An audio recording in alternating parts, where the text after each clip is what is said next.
Hello, everyone, and welcome to the last Analytical Corner session for today on building tomorrow's workforce, education, and Africa's demographic dividend. My name is Salsa Mazlan, and I am with the IMF Communications Department, and I'll be moderating this session. Before I invite my colleague onto the stage, just please make sure your phones are on silent. We will have a 10-minute presentation by my colleague Michele Fornino, followed by a 15-minute Q&A session after. So with that, could we please give a warm welcome to Michele?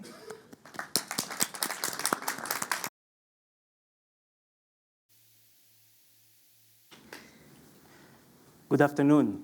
My name is Michele Fornino, and I'm an economist in the African department of the IMF. Today, I would like to talk to you about the challenge of funding education in sub-Saharan Africa and why this is more important than ever, given the global demographic trends. This work features in the Regional Economic Outlook for Sub-Saharan Africa, which will go live on Friday, so stay tuned. Our analysis starts from demographics. In this chart, we show the growth of the global working age population. These are all the people of the right age for work. We start in 1950 all the way to 2100. And we separate between sub-Saharan Africa in red and the rest of the world in blue. Back in 1950, at a global level, most of this growth came from outside of Africa. Fast forward a few decades, and the story remains the same. Massive expansion in population, centered mainly in Asia. That's roughly when my parents started working and when I was born in 1990. Let's move to this decade, when I finally joined the workforce. What happened there? Population aging and declining fertility rates in the rest of the world, but not in Africa. By the end of this decade, more workers will join the global labor force from Africa than from the rest of the world combined. Let's keep going. Wow, isn't that incredible? Not only population will stop growing, but will actually shrink in many countries. The center of gravity of the world is moving and will keep moving towards Africa in the coming decades. Many of us have seen this trend before. We all know and hope that the 21st century will be the African century. The trend in this chart is perhaps Africa's single greatest opportunity. It embodies a growing pool of human talent coupled with an expanding market, all at a time when the world will very much need both. But capitalizing on this potential is not guaranteed. Africa's future prosperity will depend in large part on decisions that are taken today, decisions that will ensure that the workforce of tomorrow has what it needs to participate fully in the global economy. This demographic dividend, as it is known, is a benefit in terms of economic growth when there are more people of working age compared to dependents. This happens as fertility rates gradually fall. But the benefit is not guaranteed. We find that it cannot materialize without an adequately educated adult population. In our work, we investigate how improving access to a quality education is a critical factor for countries in Africa to achieve future prosperity as they experience their demographic transitions. Think of the historical experience of South Korea, for example. When the transition happened in South Korea, there were many workers of relatively young age who both could participate to productive activities and generate demand. Research suggests that GDP per capita in South Korea would be about 1/3 of what it is today had educational attainment not improved since 1970. A more educated population can engage in more productive activities, which in turn generate more income and ultimately lead to higher living standards for everyone. What is more important for Africa is that the size of the demographic dividend is larger for low-income countries. The key point is, during the demographic transition, education is even more important for long-term development. So where is Africa today? 3 facts stand out. First, access. That is, can kids go to school? Out of many statistics, I will highlight one. Almost 3 out of 10 children across sub-Saharan Africa are not attending school at primary and secondary levels. That's nearly 100 million children. This number grew by 12 million children between 2015 and 2021. In most other developing regions, this statistic is closer to 1 in 10. This varies between countries in Africa, of course, but also within countries. Inequality in access is prevalent along the urban and rural divide, income levels, but also between boys and girls, where for now, many countries still have not closed the gender gap, although progress is ongoing. Second, quality. Do kids learn effectively when they go to school? Again, one statistic. Literacy rates for youth are about 75%. By youth here, we mean people between 15 and 24 years of age, youngsters, fresh out of school. Too many children leave school unable to read and write. This number is below the rate in other emerging markets and developing economies worldwide, where it is almost 90%. Literacy rates have improved over the last few decades and continue to do so, but progress should be faster because gaps with other regions of the world seem to be widening. In this chart, we plot a very useful metric developed by colleagues over at the World Bank, which summarizes these 2 dimensions, access and quality, in one. This is the average number of school years of the population, but adjusted for the actual learning that kids get in school. Think of this as effective years of education, not just the number of years kids go to school. This is portrayed on the vertical axis. We plot this against income per capita in countries in sub-Saharan Africa on the horizontal axis. Each dot is a country. The first point in this chart is that higher income per capita correlates with better education. This is for a number of reasons, including the fact that richer countries can afford to spend more in dollar terms for each student. The second point is that countries in Africa are not all performing at the same level. A few countries perform well, and you can see some of them here in orange, because despite having lower than average incomes, they manage to have better than average education outcomes. Other countries seem to be struggling quite a bit more. And this brings us to the third fact, money. When focusing only on public expenditure, half of the countries spend less than 3.5% of GDP on education every year. That is below the internationally recommended level of at least 4% of GDP. And as we have seen, many children, especially in remote areas, are excluded. So we asked, what would it take to realize the Sustainable Development Goal 4 of universal education by 2030? This is what it would look like if we managed to put every child in school at primary and secondary levels by 2030, and if our education systems were as good as those in the best performing countries. The difference is staggering. The median education budget would need to roughly double as a share of GDP. Again, not every country in Africa faces the same circumstances. Some where enrollment rates today are already high will need to struggle so much. But for others that are lagging, the scale of the challenge is massive.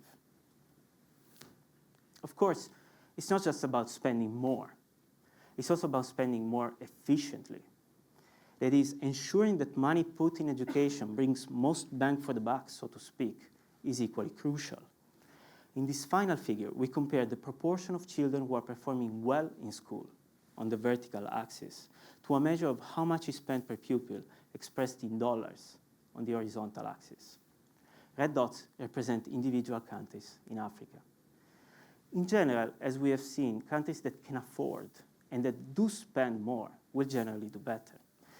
But we also estimated the best you can do with the money you spend. We call it a frontier, and you can think of this as best practice.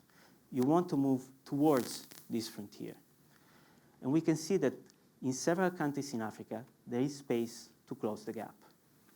Closing this gap will require careful evaluation and analysis of each country's situation.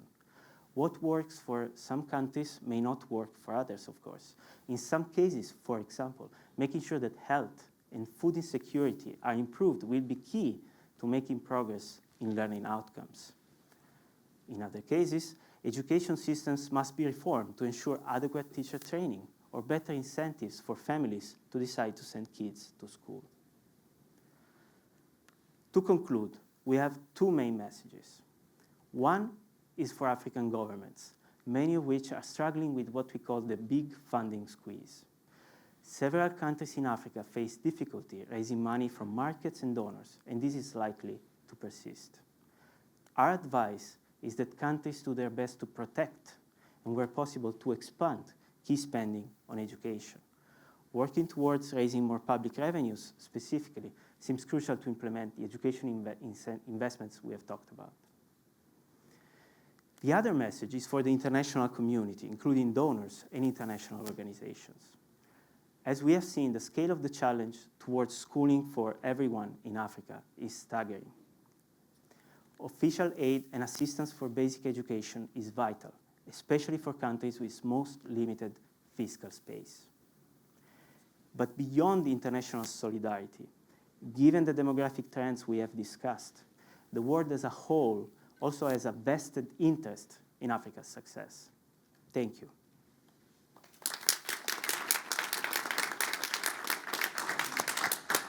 Thank you very much, Michele, for this great presentation. Let's turn to you all for questions. Do we have any questions in the crowd? Great.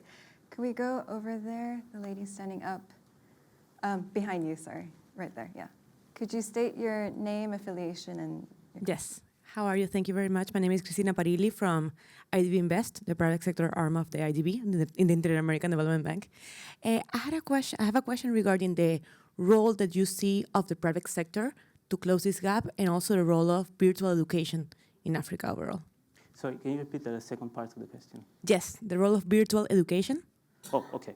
So in our note, we project education expenditure not only for public budgets, as you have seen in the slide, but also for the private share of education. So when you consider both funding sources, the total would need to roughly double for the 6% where it is today when you consider weighted average for the entire region of sub-Saharan Africa to about 12% in the future.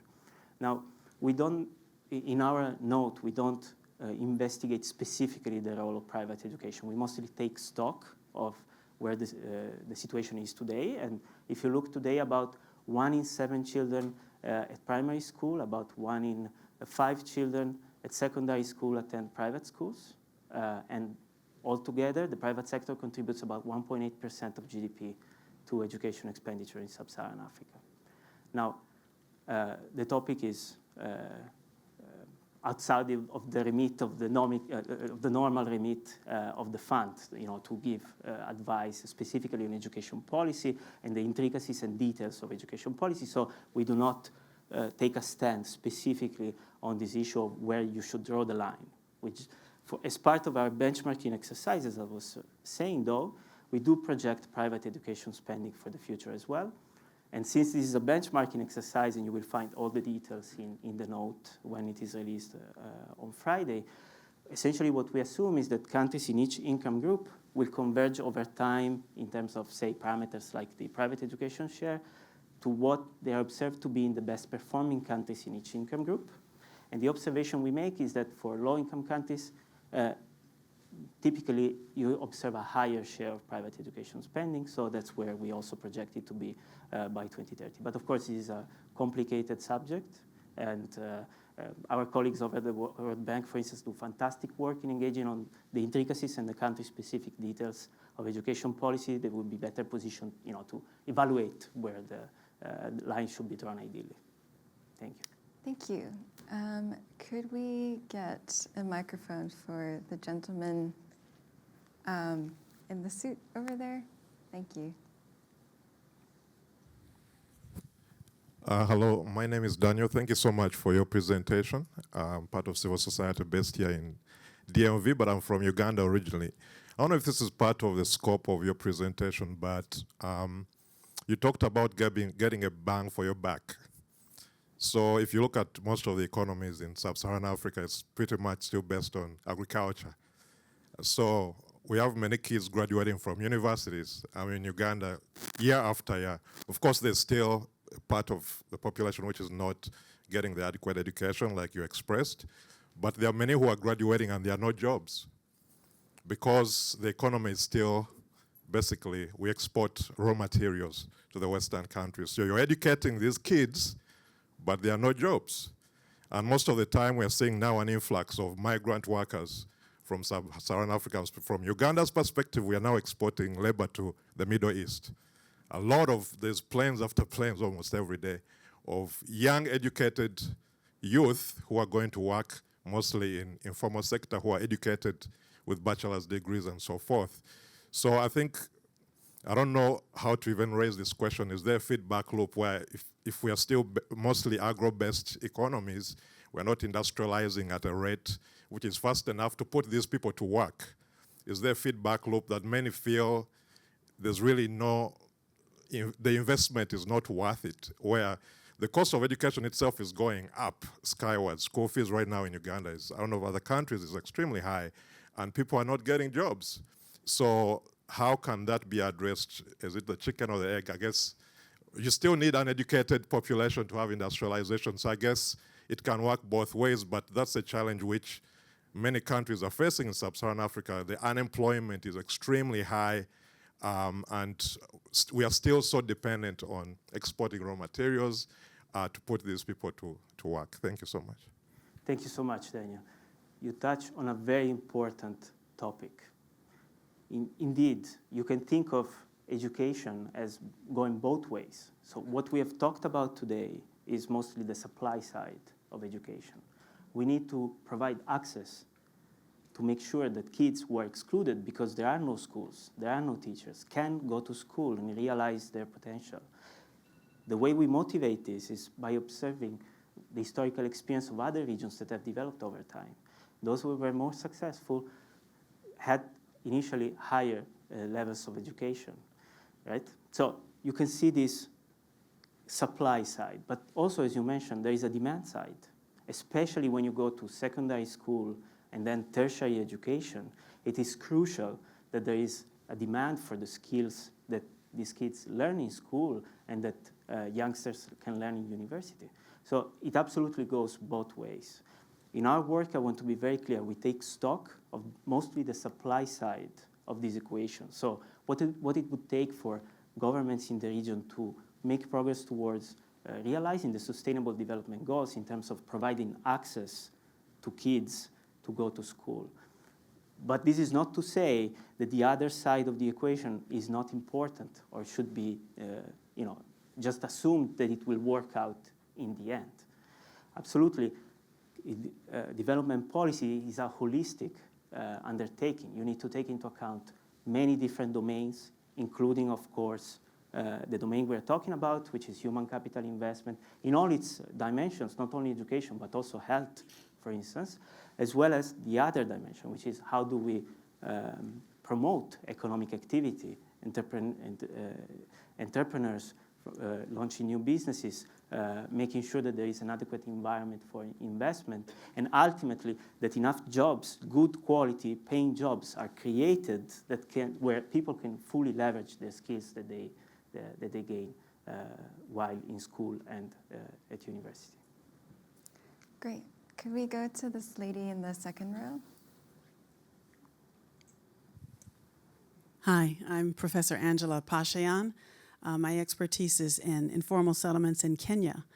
And one of the issues that I'm questioning or wondering if there's a greater role for governments to get involved with reducing or eliminating school fees for public schools. So public schools in the West are absolutely free. You pay nothing. But public school in Kenya, as in many other countries, there are fees. And so when you think about people who live in informal settlements, that's what keeps kids out of school. And that's likely where a lot of your statistics are coming from the population who can't afford those school fees. And they oscillate, where one child will go to school this semester and the next child will go to school the next semester. And by the time they're in 3rd or 4th grade, they're so behind that they just drop out. So I think that that could be something that perhaps the bank and IMF could sort of focus on, is governments getting more involved in eliminating those school fees. I don't know what that would look like, but I just wanted to share that that will probably help a lot with educating students who are primary school aged. Thank you, Angela. Indeed, as I said before, the approach that we took in this note is more macro, right?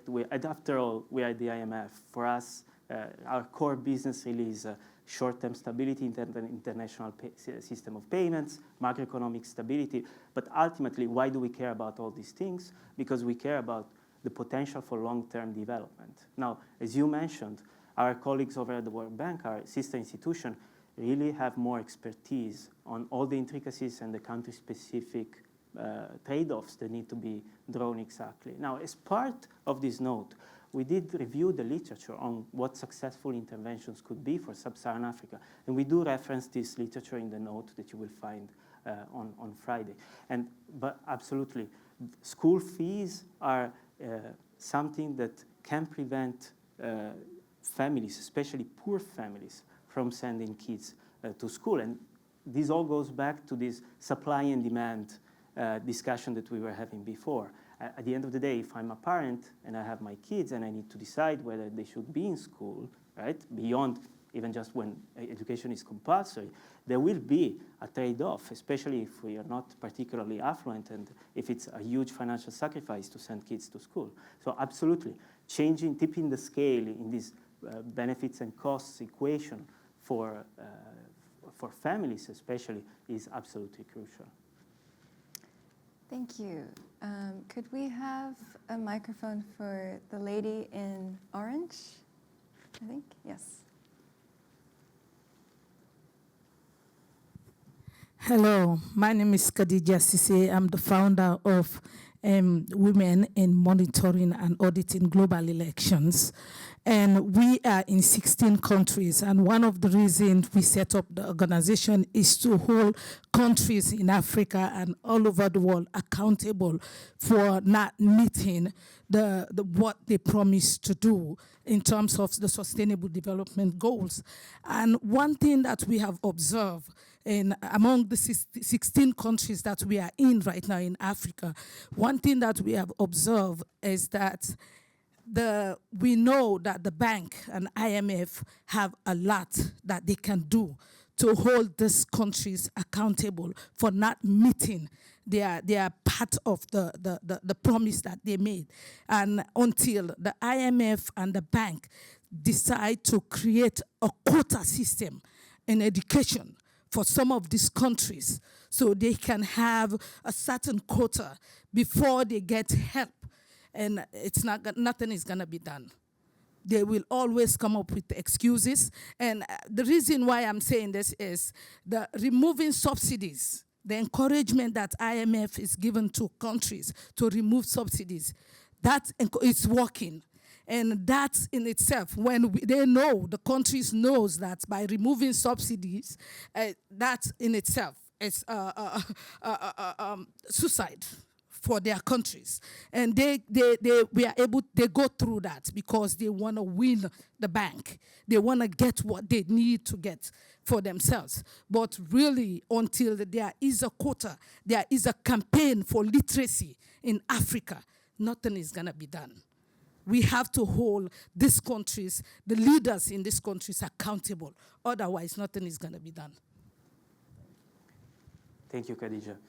I can certainly second the feeling and the trust in your intervention as to the need for making progress, and fast progress at that, on sustainable development goals. And this truly is the reason why we undertook this work in the first place. Now, of course, I cannot comment on what the policies of the IMF exactly will be in relation to education, what I can tell you is that programs recently have set social spending floors, for instance. So we engage with country authorities when negotiating programs, and we agree with the authorities on these social spending floors, which are seen as conducive exactly to the kind of trade-offs that you mentioned. So making choices, making good choices that can redirect the scarce resources that are available towards more productive uses, such as exactly investments in human capital, education, health, and so on and so forth, and away from other uses